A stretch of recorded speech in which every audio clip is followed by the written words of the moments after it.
சங்கை மிக்கவர்களே, மனித வாழ்க்கையிலே அல்லாஹ் சில பேர்களுக்கு உயர்வை கொடுப்பதற்கு சில காரணங்களை வைத்தே கொடுக்கிறான். உயர்வு என்பது நமது முயற்சி என்பதை தாண்டி அல்லாஹ் சில காரணங்களை வைத்தான். அந்த காரணங்களை வைத்து அவர்களை உயர்த்தினார். அவருக்கு தெரியாது நம்ம இவ்வளவு பெரிய இடத்துக்கு எப்படி வந்தோம். அல்லாஹ்வின் ஏற்பாடு. யார் யாரை எப்படி வைக்க வேண்டுமோ அதற்கான வழிகளையும் சேர்த்து அல்லாஹ் உண்டாக்கி விடுகிறான். ஹதீஸ்ல வருகிற ஒரு அழகான செய்தி, இன்னமா துர்ஸகூன பிதுஅஃபாயிக்கும், உங்களுக்கு ரிசுக்கும் பரக்கத்தும் வழங்கப்படுகிறது அல்லவா, உங்கள் முயற்சி என்று நினைத்தீர்களா? பெருமானார் கேட்கிறான். முயற்சிக்கு பின்னால் உங்களுக்கு மறைந்திருப்பது தெரியவில்லையா? உங்கள் குடும்பத்தில் இருக்கிற சில பலகீனமானவர்களை வைத்து அல்லாஹ் உங்க கையில ரிசுக்க கொடுத்தான். உங்க உம்மா இருப்பாங்க, அவங்க உழைக்கலாம் மாட்டாங்க, சும்மா இருப்பாங்க. அவங்க தான் நீங்கள் இரணம் பெறுவதற்கு உதவியாக அல்லாஹ் ஆக்கினான். உங்க தகப்பனார் இருப்பாங்க, அவங்களால ஓட்ட ஆட்டம்லாம் போட முடியாது. அவர்களை வைத்தே உங்கள் கையில் ரிசுக்கின் பரக்கத்தை அல்லாஹ் திறந்து வைத்தான். சில குடும்பத்தில் மனைவி இருப்பாங்க, அந்த அம்மா வாயில்லா பூச்சின்னு சொல்ற மாதிரி அப்பாவியா இருப்பாங்க. ஆனா இவர் செழிப்பான வாழ்க்கையை பெறுவார். அவர் நினைத்து கொள்வார் நம்முடைய ஆற்றல் திறமை இல்லை இல்லை, அப்படி ஒரு மனைவி கிடைத்ததால் இப்படி ஒரு வாழ்க்கையை கொடுத்தேன் என்கிறார். உன் பலகீனமான மனைவியே உன் செழிப்பான வாழ்க்கைக்கு காரணம். சில குடும்பத்தில் குறைபாடு உள்ள பிள்ளைங்க பிறந்துருவாங்க, ரொம்ப சங்கடப்படுவோம். அல்லாஹ்வுடைய ரசூல் சொல்றாங்க, அந்த குறைபாடு உள்ள பிள்ளை உனக்கு கொடுக்கப்பட்டதற்கு பின்னால் இனி உன் வாழ்க்கை ஒளிமயமாகும். குறைபாடு உள்ள பிள்ளையை தாண்டு கேட்கறது இல்லை, கிடைத்தது கொடுத்தான் அல்லாஹ், பொருத்தி கொண்டாய் இனி உனக்கு அதை கொண்டே அல்லாஹ் ரிசுக்கில் பரக்கத் செய்கிறான். அவன் பரக்கத்து செய்வதற்கு வாய்ப்பை அல்லாஹ் தேடுவான். அல்லாஹ் சில இடங்கள்ல இறங்கி நின்று வேலை பார்ப்பான். அவனுடைய ஜப்பாரியத்து ஒன்று இருக்கிறது, அவனுடைய ஆளுமை ஒன்று இருக்கிறது. அதை எல்லா இடத்திலையும் காட்டுறது இல்லை. சாதாரணமாக அல்லாஹ் நம்மோடு நம்முடைய சூழலுக்கு வந்து நம்முடைய வாழ்க்கையின் தரத்தை உயர்த்துகிறான். அதனால வீட்டில் இருக்கிறவங்களை அலட்சியமாக பார்த்து விடாதீர்கள். முதுமையானவர்களை குறைகண் கொண்டு பார்த்து விடாதீர்கள். முதுமையானவர்களை கவனிப்பதில் கவனத்தை சுருக்கி விடாதீர்கள். அந்த ஞாபத்து எப்போது விளங்கும்? அவர்கள் இல்லை என்ற ஒரு காலம் அப்ப நமக்கு விளங்கும். இவங்க இருக்கிற வரைக்கும் ஏதோ ஒரு நிறைவு இருந்ததே, அதை இப்ப காணவில்லையே என்று விளங்கும். அவர்கள் இருக்கும் போது இருந்த நிறைவை அவங்களுக்கு பின்னால சில நேரங்களில் காணாமலும் போய் விடுகிறது. அதனால பாப்பா உழைக்கல, பாப்பா வேலை பார்க்கல, சும்மா இருக்கிறாங்க, சும்மா வச்சு சோறு போடுறதா? இல்லை, அவர்களை வைத்து அல்லாஹ் உனக்கு சோறு போடுறான், அவங்கள வச்சு உனக்கு போடுகிறான். சில பேர்களின் உயர்வை சில பேர்களை கொண்டு அல்லாஹ் தீர்மானிக்கிறான். துன்யாவில் மாத்திரமல்ல, அருள் நிறைந்த மறுமையிலும். அவன் அன்புள்ளவன், அருளாளன், கருணை உள்ளவன். அவன் கருணை பார்வை லேசா உங்க மேல பட்டுச்சு வைங்களேன், இந்த உலகத்துல நீங்க உயர்வை எவராலும் தடுக்க முடியாது. ஒரு பார்வை அல்லாஹ் பார்த்துட்டா வைங்க, உங்க இமேஜே வேறு, உங்க தரமே வேறு, வாழ்க்கையும் வாழ்வாதாரமும் உயர்நிலை. அல்லாஹ்வுடைய ஒரு பார்வை வேணும். அல்லாஹ் எல்லாருக்கும் தௌஃபீக் செய்வாங்க. இது ஒரு மகத்தான உலகம், இழந்து விடாதீர்கள் என்கிறேன். எந்த இழப்பின் மீதும் அல்லாஹ்வின் மீது வருத்தப்பட்டு விடாதீர்கள் என்கிறேன். அவன் எதை செய்தாலும் அதற்கு பின்னால் உங்கள் நலனும் உங்கள் உயர்வுமே காரணம். நோயை கொடுத்தாலும் உங்கள் நலனும் உங்கள் உயர்வும், இழுக்கை கொடுத்தாலும் உங்கள் நலனும் உங்கள் உயர்வும், திடீரென்று மேலே போன உங்களை கீழே போட்டாலும் உங்கள் நலனும் உங்கள் உயர்வும், வளர்ந்த நீங்கள் பொருளாதாரத்தில் தாழ்ந்தாலும் உங்கள் நலனும் உங்கள் உயர்வும். கண்ணுக்கு தெரியாது, ஏற்றுக்கொண்டு பாருங்கள், அல்லாஹ் நாளை தூக்கி நிறுத்துவான். அவனுடைய பேர் அன்பது. என்னை கீழே போடுறதுல அவனுக்கு என்ன நோக்கம்? என்னை வீழ்த்துறதுல அவனுக்கு என்ன ஆசை? சோதனை அவனுடைய சொந்தம். ஹலக்கல் மௌத்த வல் ஹயாத்த லியப்லுவக்கும், வாழ்வையும் மரணத்தையும் உங்களை சோதிக்கவே செய்தேன் என்கிறான் அல்லாஹ். என் ஹயாத்தும் சோதனை, என் மரணமும் சோதனை. ஆக பரிசுத்தமானவன் அல்லாஹ்.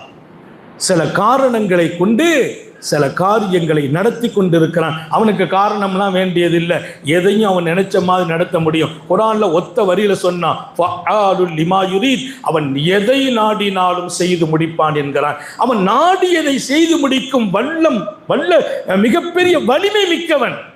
அதுக்கு எதுக்கு காரணம் வேணும்? நமக்காக வேண்டி. பெருமானார் சொல்லுவாங்க, ரொம்ப அருமையான ஒரு ஹதீஸ். வீட்டில் பெண் குழந்தை பிறக்குது, பாசல்லாஹிலே மலக்கன், அல்லாஹ் ஒரு மலக்க அனுப்புவான். யஸுஃபு அலைஹி பரக்கத்தன் ஸஃபா, மலக்கு வருவாராம். வீட்டில் பொம்பளை புள்ள பிறக்குது, பிறந்த அன்னைக்கு அல்லாஹ் ஒரு மலக்கை அனுப்புவான். அந்த மலக்கு வீட்டுக்கு வருகிறார், வந்து அந்த பிள்ளையின் மீது பரக்கத்தை கொட்டோ என்று கொட்டுகிறார்.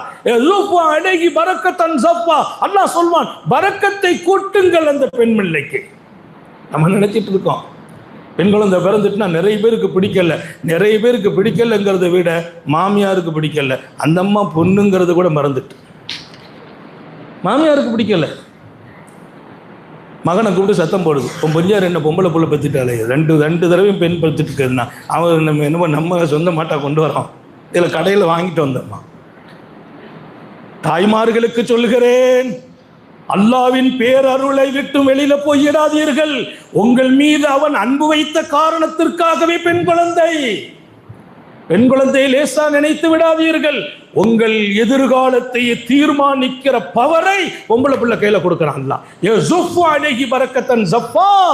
பரக்கத்தை கொட்டுங்கள் என்கிறான் அல்லாஹ் மலக்கை கூப்பிட்டு. யார்? பெண்மகள் பிறந்த போது அதோட ஒரு வார்த்தையை சொல்லி அனுப்புறான். அந்த வார்த்தையை கேட்டீங்க வைங்கள, எல்லாருக்குமே ரொம்ப பெரிய ஆனந்தமாயிடும். அல்லாஹ்வுடைய மலக்கிட்ட அல்லாஹ் சொல்லி அனுப்புறான், ஒல் கையும் அலைஹா முஆனுன் இலா யௌமில் கியாமா.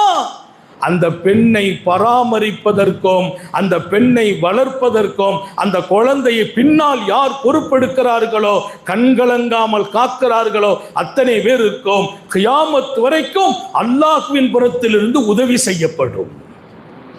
மாப்பிள்ளைமார்களே, உங்கள் மனைவியர்களுக்கு நீங்கள் கண்ணியத்தையும் கண்ணீர் கலங்காத வாழ்க்கையும் கொடுப்பீர்களேயானால் முஆன் இலா யௌமில் கியாமா, கியாமத் வரைக்கும் உங்களுக்கு அல்லாஹ்வே உதவி செய்வான். அல்லாஹ்வுடைய ரசூல் சொன்ன வார்த்தை சத்தியம்.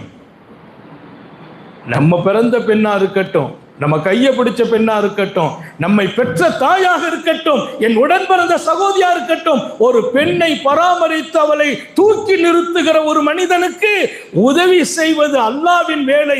முஆன் என்றார்கள் நபிகள் நாயகம். எதுவரையிலும்? கியாமத் வரையிலும். யாரு இப்போ உங்க பெண் மக்களை கஷ்டப்படுத்துவாங்க? மனைவியை கை நீட்டுறவங்க எல்லாம் எப்படி சிறந்தவங்களா இருக்க முடியும்? மனைவி அடித்தவர்கள், ஒதுக்கியவர்கள், பேசாமல் இருந்தவர்கள், வீட்டை விட்டு வெளியில் அனுப்பினவங்க, 2 வருஷமா உறவு இல்லாமல் இருக்கிறவங்க யோசிக்க வேண்டாமா என்று கேட்கிறேன். உங்கள் வாழ்க்கையின் பரக்கத்தல்லவா அந்த பெண். அந்த பெண்ணுக்கு நீங்கள் உதவி செய்தால் உங்களுக்கு அல்லாஹ் உதவி செய்வான் என்ற வாக்குறுதி அவள் பிறக்கும் போதே எழுதப்பட்டதல்லவா? அறியாமல் நடந்திருக்கலாம், இனி நடக்கக்கூடாது என்று ஆசைப்படுகிறோம்.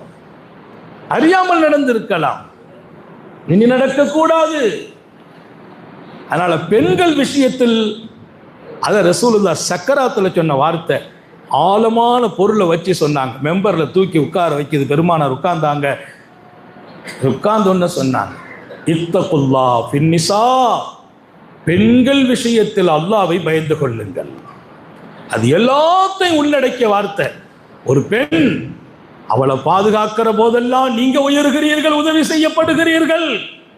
அந்த பெண்ணை பாதுகாக்கிற போதெல்லாம் அல்லாஹ்வினுடைய சந்தோஷம் கிடைக்கிறது. அவ விஷயத்துல நீங்க தப்பு தவறா நடந்து விட்டீர்களே ஆனால் அல்லாஹ்வின் வருத்தமும் கோபமும் உங்கள் வாழ்க்கையின் ஒரு பெரிய எதிர்காலத்தையே மாற்றிவிடும். அல்லாஹ்வை பயந்து கொள்ளுங்கள். நம்ம பேர்ல இறக்கப்பட்டு சொன்ன வார்த்தை, அது பெண்களுக்கு உபகாரத்துக்கு சொன்ன வார்த்தையை விட நம்ம பேர்ல இறக்கப்பட்டாங்க. நீங்க ஏதாவது பெண்கள் விஷயத்துல தப்பு தவறா நடந்து அல்லாஹ்ட்ட மாட்டிக்கிறாதீங்கன்னாங்க. தாய்மார்கள் விஷயத்தில் கவனம் காட்டுங்கள், இரக்கம் காட்டுங்கள், உதவி செய்யுங்கள், நீங்கள் உதவி செய்யப்படுவீர்கள் என்றார்கள் பெருமானார். அப்ப ஒரு புள்ள பிறக்கிற போதே பரக்கத்தை கொட்டப்பட்டதுங்கிறாங்க. எப்படி பெண் மக்கள் இருந்தால் அந்த குடும்பம் கஷ்டமாகும்? இங்கே நல்லா பாருங்க, ஒன்றுமே இருக்காது, 4 பொம்பளை பிள்ளைகளோடு வாழ்கிறார், 4 பேரையும் எப்படியோ கட்டி முடிச்சுட்டு சந்தோஷமா இருக்கிறார். அல்லாஹ் ஒன்றும் கைவிடுறது இல்லை. 1-2 நெருக்கடி இருக்குமே தவிர பெரும்பாலும் அல்லாஹ்வுடைய உதவி இருந்துகிட்டே இருக்குது. பரக்கத்துன்னா அதுக்கு பொருள் நமக்கு விளங்காது. நம்ம கேட்டுட்டு போறதல்ல இது வாழ்க்கை. எடுங்கள். எப்போதெல்லாம் நம்மை குறித்து நாம் மகிழ்கிறோமோ அப்போதெல்லாம் அல்லாஹ் இடத்துல பரக்கத்தை கேளுங்கள். அதான் பரக்கத். அதான் பரக்கத்துக்கு நான் சொன்ன என்ன பொருள் சொல்வது? அல்லாஹ் இதில் எல்லா வகையிலும் கயிறாகவே ஆக்கி தருவான். காசு கூட வருதா குறைய வருதா, கூட வந்தால் பரக்கத்து, குறைய வந்தால் பரக்கத்தில்லைன்னு இல்லை. கூடுதலோ குறைவோ அந்த பணம் என் தேவையை நிறைவேற்ற வேண்டும், ஹலாலாக இருக்க வேண்டும், ஹலாலாக செலவழிய வேண்டும், நல்ல வழியில் செலவழிய வேண்டும், சங்கடங்களை தராமல் இருந்தால் அந்த பணம் பரக்கத்துன்னா. இந்த பணத்தை வச்சே சங்கடப்படுறேன், அது பரக்கத்து இல்லை. 1 லட்ச ரூபா வந்திருக்கு போதில்லை, பரக்கத்து இல்லை. 10,000 வந்துச்சு போதும், 4,000 மிச்சம் இருக்கு, அது பரக்கத். எவ்வளவு பெரிய ரப்பு! அல்ஹம்துலில்லாஹ். அல்லாஹ் ரப்புல் ஆலமீன் மனித வாழ்க்கையினுடைய மிகச்சிறப்பான ஒவ்வொரு நிலைகளையும் இன்னொன்றை காரணமாக்கியே தருகிறான். நமக்கு ஒன்று வருதா, இப்படி நடந்துக்காங்கிறாங்க பெருமானார். உன்னுடைய வாழ்க்கையினுடைய உயர்வு சில பேரை வச்சும் கிடைக்கும், அவங்களுக்கெல்லாம் நீ எப்போதுமே உதவியாக உபகாரமாக மாறிவிடு என்கிறார்கள் ஹாத்தமுன் நபியின் ஸல்லல்லாஹு அலைஹி வஸல்லம். உலகத்தில் நம்முடைய வாழ்க்கையில நாம எப்படி நம்மை அல்லாஹோடு ஆக்க வேண்டும் என்கிற ஒரு நல்ல பாடத்தை நான் சொல்லி தந்திருக்கிறேன். அல்லாஹ் நமக்கு எதை செய்தாலும் அதில் ஒரு கயிறை வச்சு தான் செய்வான். ஒவ்வொன்றுக்கு பின்னாலும் என் வாழ்க்கையின் நலனும் உயர்வும். நல்லா ஞாபகம் வச்சுங்க, அல்லாஹ் என்ன செய்தாலும் நலனும் உயர்வும். குடும்பத்தில் சின்ன சோதனை வரும், நம் நலனும் உயர்வும். அதை பெண்கள்கிட்ட சொல்லி வையுங்கள். தாய்மார்களுக்கு சொல்கிறேன், நல்லா நடந்த திடீர்னு கால்வலி படுத்துட்டோம், கவலைப்படாதீங்க. உங்களை நலனை உங்கள் உயர்வை அல்லாஹ் நாடுறான். ஏன் அதை கொண்டு உங்களுடைய குற்றங்களை எல்லாம் மறைச்சு மன்னிச்சு அல்லாஹ் மீண்டும் உங்களை பரிசுத்தமாக வெளியாக்குகிறான். நம்மை எப்போதும் சிறப்பாக்கி வைப்பானாக, பொருந்திக் கொள்வானாக.